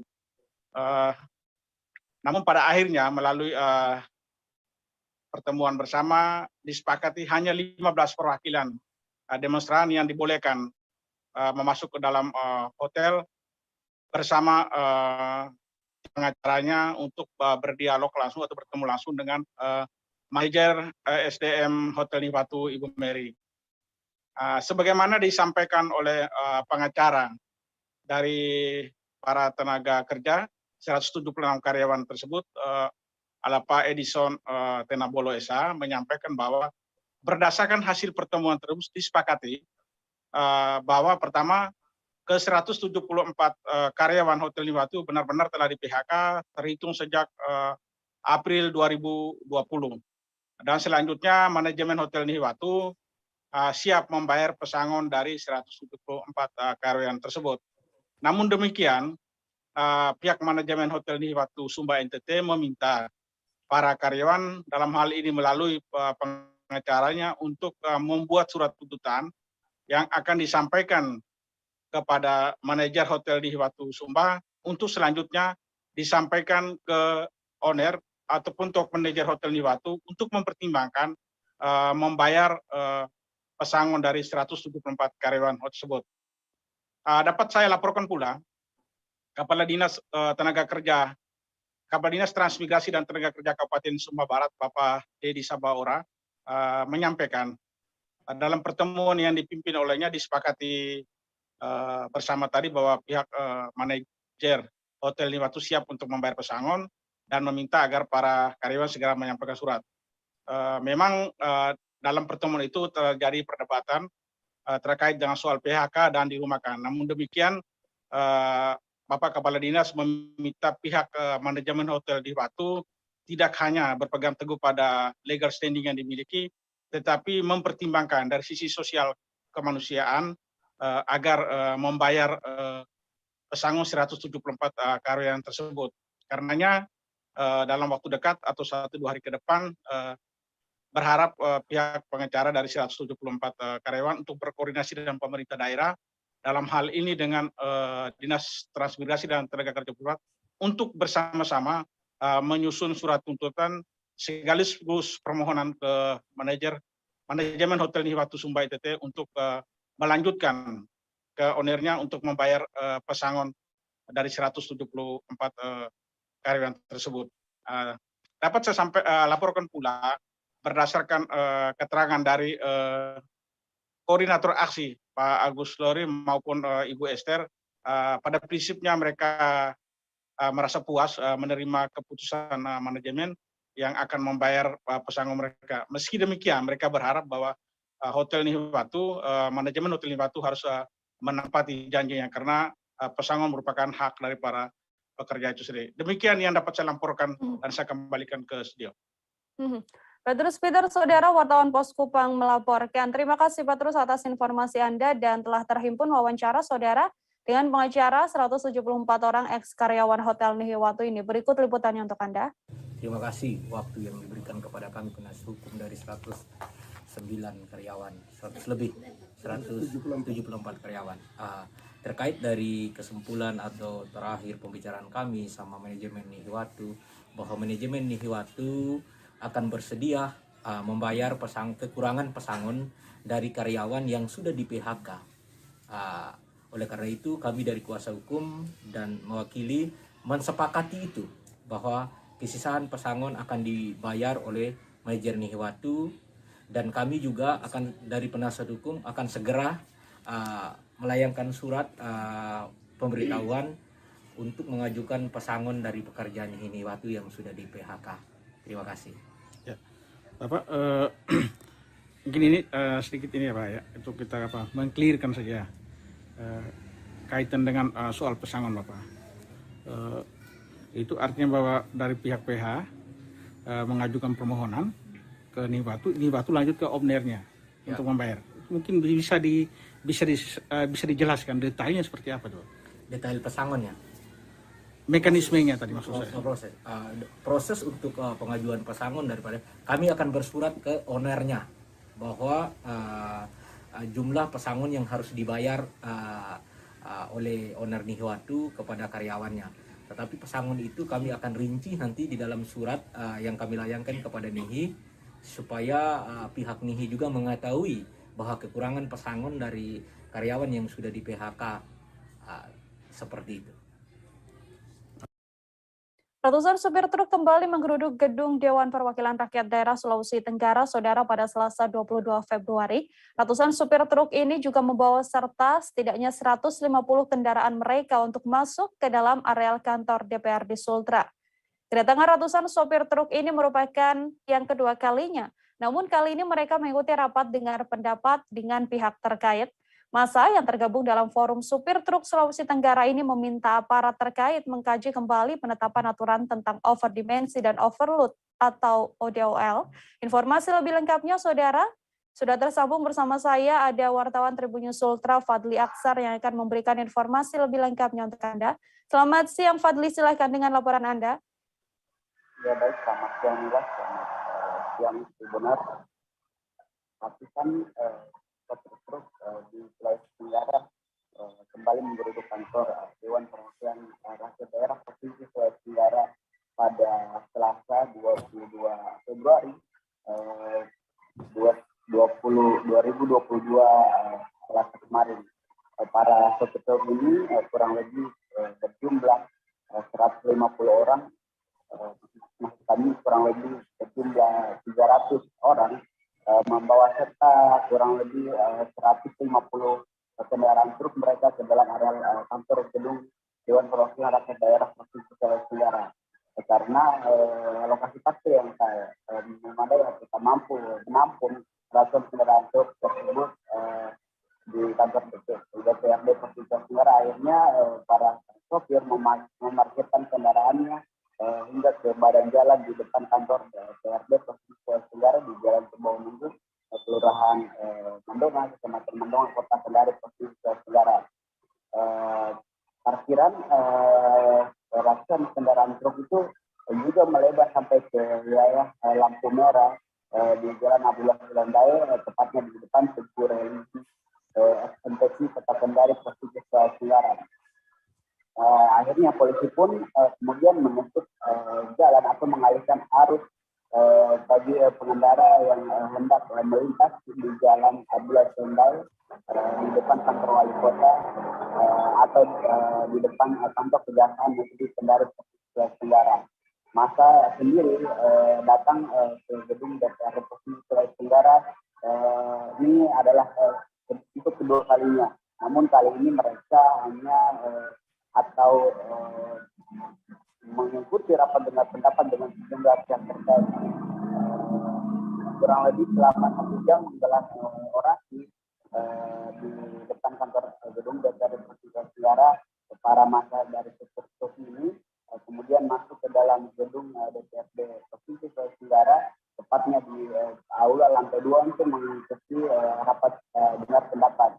Rapat dengar pendapat sendiri berlangsung dipimpin oleh Ketua Komisi 3 DPRD Provinsi Sulawesi Tenggara kemudian satu perwakilan anggota DPRD Komisi 3 DPRD Provinsi Sulawesi Tenggara Sudirman, kemudian diikuti oleh pihak terkait yakni Kepala BP Balai Pelaksana Transportasi Darat 18 Sulawesi Tenggara Benny Nurdin, kemudian dari pihak kepolisian daerah Provinsi Sulawesi Tenggara, pihak kepolisian Resor Aceh dan Satuan Lalu Lintas Polresta Kendari, dari pihak PT Virtu Dragon Industri, dari pihak PT Oksigen Steel, PT LS, dan sejumlah aparat atau petugas yang lain. Para pengunjuk rasa ini dari supir truk memprotes terkait penerapan Undang-Undang Lalu Lintas Nomor 22 Tahun 2019 tentang lintas angkutan jalan. Mereka menginginkan penerapan Undang-Undang Lalu Lintas ini terkait dengan overdimensi dan overload dari kendaraan truk ini, dari kendaraan truk yang mereka gunakan ini, agar ditinjau kembali pasalnya. Penerapan pasal atau regulasi tersebut sangat merugikan mereka dan dinilai diskriminatif karena dengan adanya pembatasan muatan mereka merasa keuntungan atau pendapatan yang mereka peroleh setiap hari itu berkurang dan berimplikasi pada kendaraan yang mereka cicil itu berpotensi akan ditarik oleh leasing. Kemudian dari hal yang mereka menganggap diskriminatif bahwa aturan 8 ton yang dibatasi untuk angkutan jalan untuk di jalan raya sendiri itu juga sebenarnya dilanggar oleh para mobil atau sopir yang biasanya mengangkut barang ekspedisi dari antar provinsi dan mobil pengangkut BBM, kemudian mobil proyek seperti mobil moleng yang mengangkut material bangunan, sehingga mereka pun meminta agar pemerintah untuk dan aparat kepolisian untuk tidak langsung menilang mereka, namun terlebih dahulu melakukan sosialisasi, melakukan pendekatan secara persuasif kepada para sopir ini. Demikian ya. Oke, terima kasih banyak Fadli Aksar, wartawan Tribun News Ultra atas informasi Anda. Selamat bertugas kembali, Fadli. Seusai jeda, saudara, kami masih akan kembali dengan informasi lain, tetap di live update. Oke, apa kabar Bang Ariski di sini untuk strateginya? Kalau saya sendiri di Jumip 37 ini yang semalam baru mulai, saya udah sebenarnya aku nggak ngerasain penangkapan atau penggerebegan atau apapun itu. Karena gitu, posisinya aku kriteria. Jadi kita mengenal disebut dengan stroke yang tidak berdarah dengan stroke yang berdarah. Stroke yang tidak berdarah itu biasanya ditandai dengan adanya penyumbatan. Kalau itu terjadi di sini mungkin pikirnya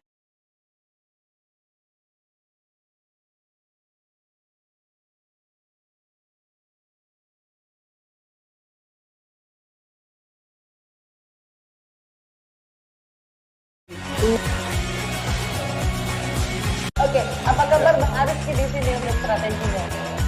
Kalau saya sendiri di Jumip 37 ini yang semalam baru mulai, saya udah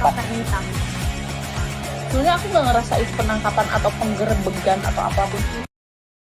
Masih bersama dengan Senila Irda, Anda kembali menyaksikan live update siang, saudara. Kita ke informasi selanjutnya, 3 sekolah berbasis dual kurikulum, yakni Kurikulum Nasional dan Kurikulum Cambridge, telah membuka penerimaan peserta didik baru atau PPDB.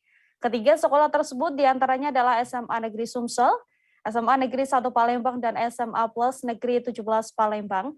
Jalur tes mandiri ini telah dibuka mulai hari ini hingga 1 Maret 2022 mendatang.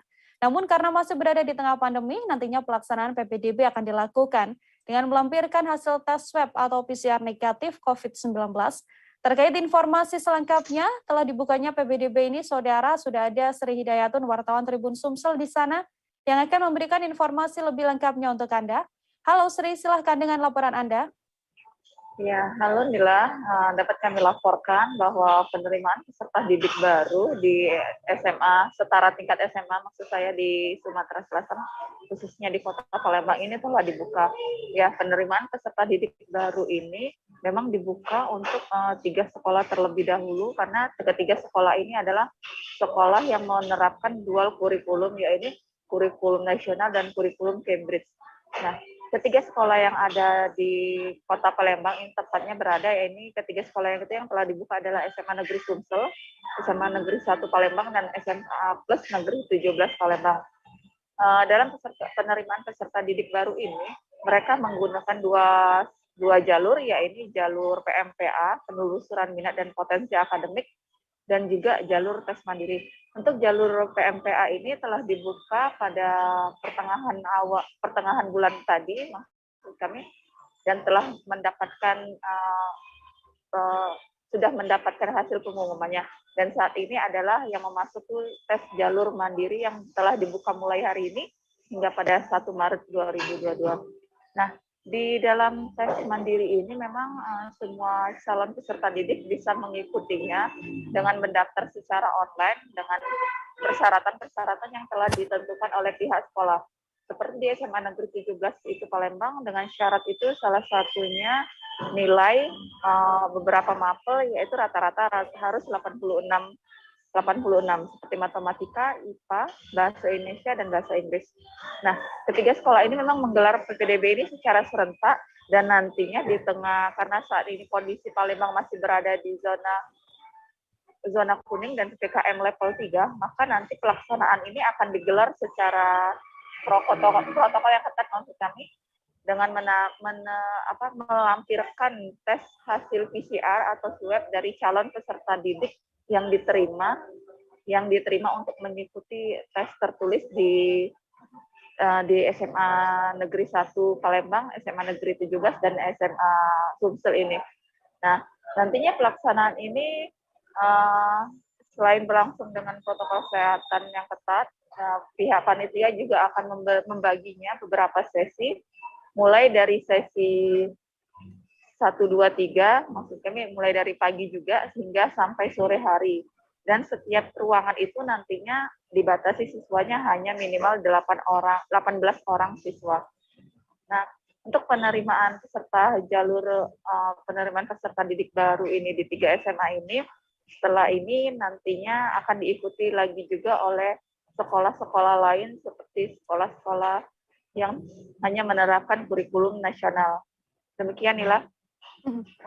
Baik, terima kasih banyak Sri Hidayatun, wartawan Tribun Sumsel, atas informasi Anda. Telah terhimpun saudara wawancara ini dengan Ketua Panitia PPDB 2022 SMA Negeri Plus 17 Palembang, R. Hanudin. Berikut liputannya untuk Anda. Ada komentar miring dari orang, ada permainan, kalau bisa kita menyimpangkan. Jadi untuk yang surat tes swab hasil swab itu sudah nanti kita juga sosialisasikan ya Pak ya, kita beritahukan satu hari pada saat mereka pendaftaran waktu verifikasi kita sampaikan. Satu hari sebelum itu agar melakukan 1x24 jam. Oke. Misalnya hari tes kedua jadi besok sebelumnya ya Pak ya. Supaya jangan hangus waktu. Iya. Kita beralih ke informasi lain, saudara. Pencarian korban yang diterkam buaya di kanal Sungai Supa, Desa Bupatu, Kecamatan Sesayap Hilir, Kabupaten Tanah Tidung belum juga menemui titik terang.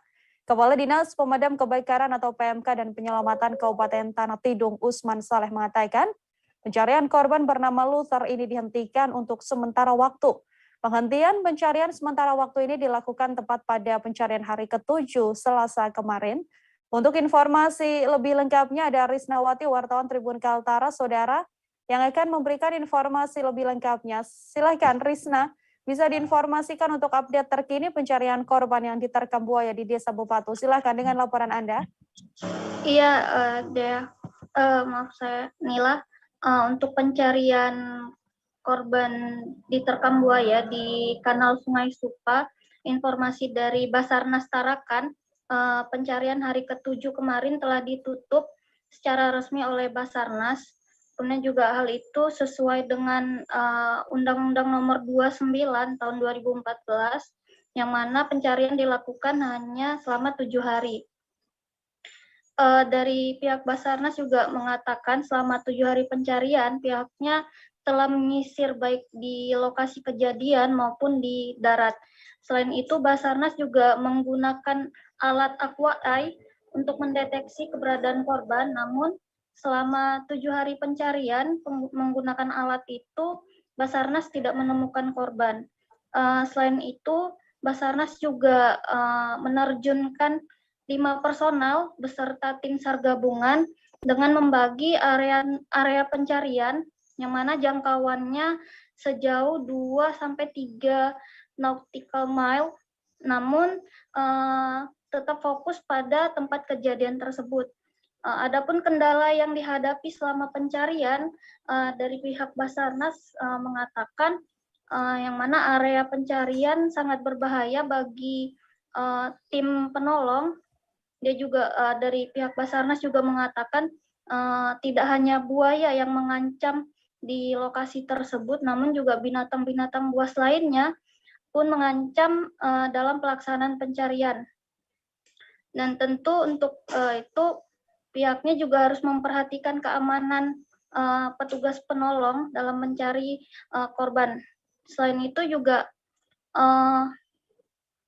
pihaknya tegaskan kembali pencarian korban diterkam buaya ini resmi ditutup kecuali ada tanda-tanda korban ditemukan untuk dievakuasi. Seperti itu, Nila. Baik, terima kasih banyak Krisnawati melaporkan terkait penghentian ya pencarian korban yang diterkam buaya di Desa Bupatu. Selamat bertugas kembali, Risna. Kita ke informasi selanjutnya, Saudara. Kecelakaan mobil SUV yang tercebur ke Sungai Batang Ilir, Kecamatan Martapura Barat, Kalimantan Selatan, terjadi pada Selasa 22 Februari. Kejadian ini membuat arus lalu lintas di Jalan Martapura Lama dari arah Martapura dan arah Sungai Tabuk mengalami perlambatan, dan juga roda 4 terpaksa bergantian untuk melintas. Proses evakuasi dilakukan dengan menggunakan 2 mobil untuk menarik SUV tersebut keluar dari sungai. Informasi selengkapnya sudah ada Muhtar Wahid, wartawan Banjarmasin Post, yang sudah siap, Saudara, dengan informasi lengkapnya untuk Anda. Halo Wahid, silakan dengan informasi Anda. Halo Nila, terima kasih Nila. Jadi dapat kami laporkan ya dari Kabupaten Banjar, Provinsi Kalimantan Selatan telah terjadi kemarin ya, 1 unit mobil jenis minibus ya merek Prius kecebur masuk sungai. Informasi yang kami himpun, penyebabnya supir terbiasa mengendarai mobil matic. Kemudian setelah menggunakan mobil manual, dia putar balik ya. Sebelumnya arah ke Sungai Tabuk mau putar balik ke Martapura, tercebur itu sekitar pukul 14. Dan itu membuat geger masyarakat setempat ya, masyarakat desa Sungai Batang Ilir, Kecamatan Martapura Barat, Kabupaten Banjar, Provinsi Kalsel. Kemudian dengan kegegeran itu, maka petugas Dinas Pemadam Kebakaran dan Penyelamatan Kabupaten Banjar melakukan penyelamatan evakuasi terhadap pengemudi dan mobil. Beruntungnya pengemudinya selamat. Dan warga pun sebelum petugas penyelamat datang, warga sudah membantu dengan mengikat mobil itu agar tidak terbawa arus sungai Martapura.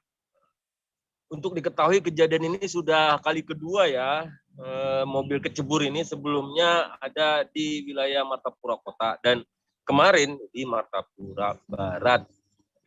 Nah demikian Nila. Baik, terima kasih Muhtar Wahid, wartawan Banjarmasin Post, Saudara melaporkan. Untuk mengetahui informasi lebih lengkapnya, ada wawancara dengan Kepala Seksi Damkar Penyelamatan dan Evakuasi pada Dinas Pemadam Kebakaran dan Penyelamatan Kabupaten Banjar. Berikut liputannya untuk Anda. Terhalang siring sungai yang dari balokan kayu ulin besar, sehingga pada bagian roda itu tertahan di situ karena posisinya menyamping. Kita harus memposisikan mobil agar tegak lurus dulu, dari belakang kita tarik ke atas. Makanya tadi dibantu dengan warga menggunakan tuas pengungkit berbahan kayu ulin. Untuk kronologis mobil tercebur? Untuk kronologis terjadinya musibah ini yaitu yang bersangkutan, driver atau penumpangnya, itu saat memundurkan mobil ke badan jalan, mau mengeluarkan mobil dari halaman rumah karena kebetulan rumah tersebut berhadapan dengan jalan dan di sebelah jalannya itu adalah bantaran sungai. Yang bersangkutan mengaku keinjak gas tidak sengaja sehingga langsung mundur dan meluncur ke pinggiran badan sungai, tercebur di situ. Karena yang bersangkutan menuturkan biasa menggunakan mobil matic dan pada saat itu dia menggunakan mobil manual. Dia mengira dia menginjak pedal rem, tapi ternyata menginjak pedal gas dan akhirnya tercebur. Jadi untuk korban apakah 3 bayi di Kabupaten Sintang, Kalimantan Barat, saudara lahir di tanggal cantik yakni 22 Februari 2022. Ketiga bayi tersebut lahir normal di praktek bidan mandiri Eva Maulina di Gang Tunas, Kecamatan Sintang. Kondisi bayi dan sang ibu juga dalam keadaan sehat. Bahkan saat ini ketiga bayi tersebut sudah pulang ke kediaman mereka. Untuk informasi lebih lengkapnya, saudara sudah ada Agus Pujianto, wartawan Tribun Pontianak, yang akan memberikan informasi lebih lengkapnya untuk Anda. Halo Agus, silahkan dengan laporan Anda. Baik Nila dan juga Tribuners dimanapun Anda berada, bahwa benar sekali pada Selasa kemarin, tanggal 22 bulan 2 tahun 2022, ada 3 bayi yang lahir di Kabupaten Sintang di tanggal cantik. Bagaimana diketahui, banyak orang yang menginginkan momentum sebagai tanggal cantik sebagai untuk persalinan ataupun pernikahan. Namun di Sintang ini bayi tersebut lahir secara normal, bukan dari operasi sesar. Dan tentu saja kelahiran itu sangat membuat bahagia bagi para orang tua, tapi juga bidan yang menolongnya. Sebab ini adalah momentum yang sangat langka. Apalagi selain itu momentum kelahiran ini bukan disiapkan dari awal tanpa diduga. Bahkan lewat dari HPL yang sudah disiapkan para orang tua. Harusnya bukan lahir di tanggal 22 Februari di tanggal cantik, melainkan HPL-nya di tanggal 17-an. Akan tetapi tanpa diprediksi bayi tersebut lahir di tanggal cantik.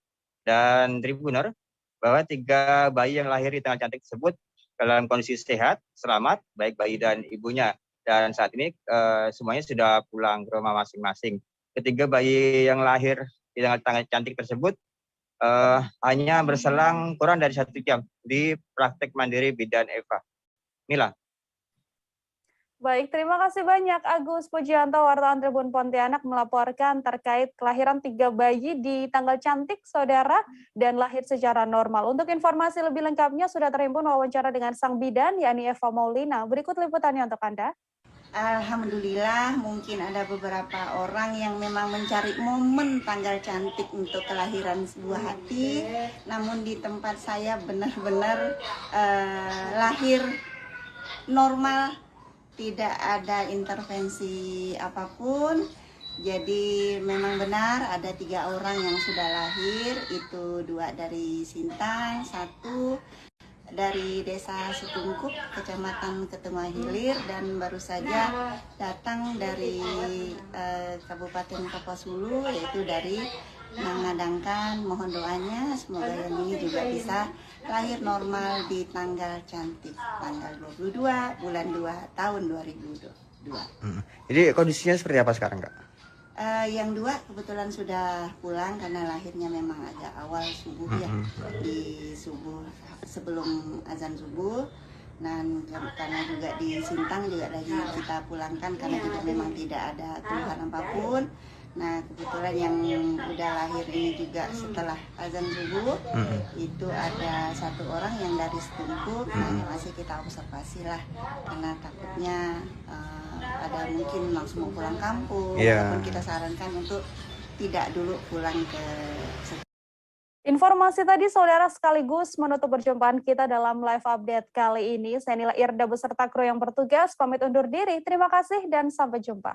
Jangan lupa like, subscribe, dan share ya.